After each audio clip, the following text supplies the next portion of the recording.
Vamos a Brasília, então, discutir os assuntos da capital federal com o repórter João Pedro Melo, ao vivo de plantão, hoje em Brasília e conosco aqui no Jornal Gente. Tudo bem, João Pedro? Seja bem-vindo, bom dia. Cadê o João Pedro Melo? Tá aqui conosco? Tá ouvindo, João Pedro? Eu tô ouvindo, vocês estão me ouvindo bem agora? Estamos sim, estamos ouvindo você. Pode trazer pra gente seu primeiro destaque aí de Brasília. Nesta manhã são 8h24, João Pedro.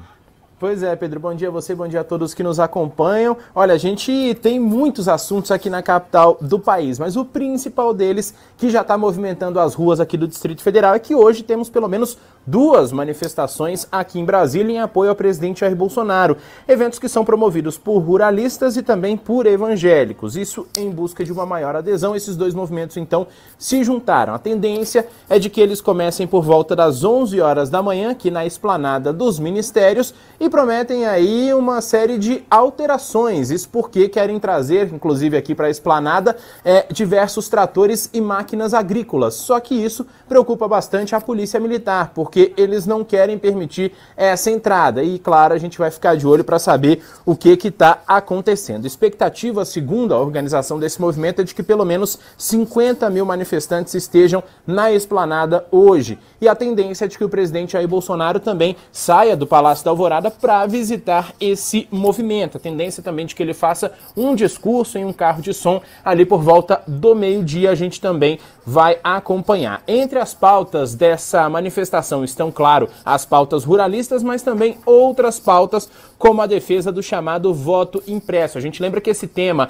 ele já tem uma comissão especial na Câmara dos Deputados, que foi instalada pelo presidente Arthur Lira e, claro, deve ter um andamento ao longo dessa semana. A comissão já está funcionando e deve também voltar aos trabalhos aí ao longo dessa próxima semana. Mas olha, também na pauta desse movimento estão aí críticas ao Supremo Tribunal Federal e também à CPI da pandemia. Então esse é um dos principais assuntos que promete movimentar aí esse sábado aqui na capital do país. O João Pedro Melo tá de olho também nas reformas, né? Aliás, o presidente da Câmara, né, o deputado Arthur Lira, tá tocando comissão atrás de comissão, hein? Vai ter tempo para tudo isso, João Pedro?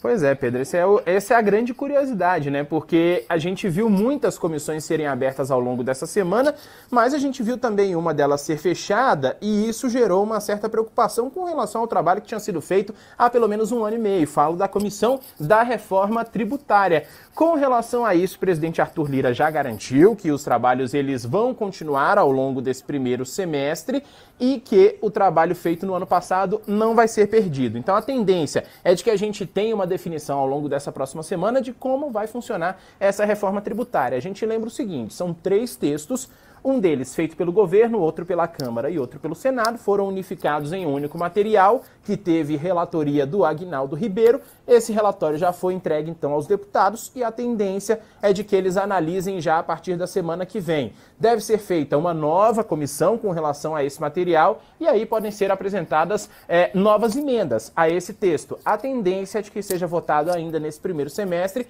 mas a gente não sabe se vai ter tempo para tudo isso. Diante de outras reformas, diante da questão do voto impresso, tudo isso ainda fica meio que na incógnita. Com relação à reforma administrativa, que é outra que é uma prioridade do governo federal e também está lá na Câmara dos Deputados, a tendência é de que a gente tenha um andamento ao longo dessa semana na Comissão de Constituição e Justiça. Semana passada a gente teve uma audiência com o ministro Paulo Guedes, em que ele disse que não é uma questão de ideologia, mas sim uma espécie de respiro financeiro, essa reforma administrativa, mas ela afetaria somente os servidores que vão entrar ainda no serviço público. E isso, claro, geraria aí uma série de economias para o governo federal. Mas a tendência é de que esse material seja analisado a partir da segunda-feira. Tinha que ter entrado na pauta da última quinta-feira na Comissão de Constituição e Justiça, mas diante dos eventos da CPI da pandemia, acabou ficando de fora. Essa comissão acabou cancelada. A tendência, então, é de que tenhamos andamentos de reforma administrativa e reforma tributária